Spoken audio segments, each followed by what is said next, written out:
Băi, pe la ce filme te-ai mai angajat pe scop? Din moment m-am apucat și eu de ETC. Și de GTC. Și eram șofer, nu m-am angajat cu mine nimeni. Și am văzut intrat și eu pe acolo în pătâsăi și am găsit și eu filmul Hermes Logistic. Mi-am depus și eu acolo frumos.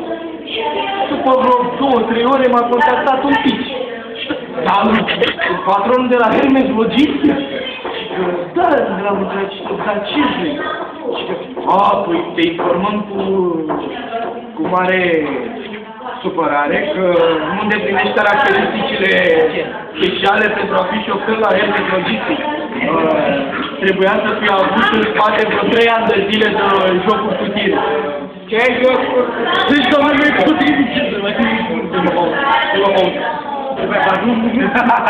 Ba da, care este cel mai tare modular de pe GTS? După părerea mea, cred că băiatul ăla, rum, la clavă, știi? Iar cred că porumbul de băiatul ăla, da, Flavă, băiatul acela de 11 ani care are niște calități deosebite de acolo. Acum mi-am depus și eu CV-ul la firma Let's Compass. Filmul foarte de prestigiu.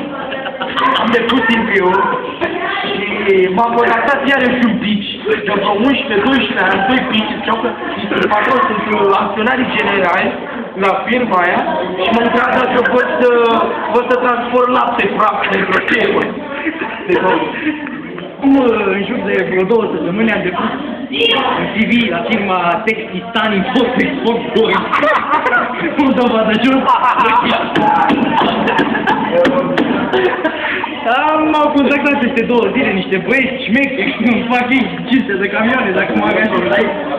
200 de remorci, fac și hartă privată, o bag acolo, au zis că fac curs. Tata e de și eu camionul. Tata e de și eu camionul ăla. Bă, că acum lucrăm la el, lucrăm de vreo 2 zile în echipă toți, să vedem ce este, să vedem. Sigur cu 2 piși de 11.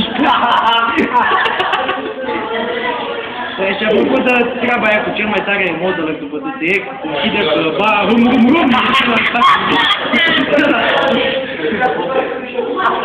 A făcut acum o remorcă, dar se vede ce mașină are, merge fără șofer, domne. Super tare, n-am mai văzut așa ceva de când, nu știu. Cabina la fundă, da? Roata din spate nici nu stă pe pământ, n-are umbră sub ea, plutește chiar. Nu mai vorbim de roțile din față care plutesc așa, dar se vede umbra. Ce-le am să umbra, ce mă? Da, să fie umbra. Roțile dacă n-ating, nu-i problemă, alea merg. Camionul lui nu o să se învechească niciodată, nu atinge cu roțile, pare să fie 0 la kilometri, pare să fie totdeauna. Roțile lui nu sunt niciodată, mă, dar camionul merge, nu se remorcă. Pauză.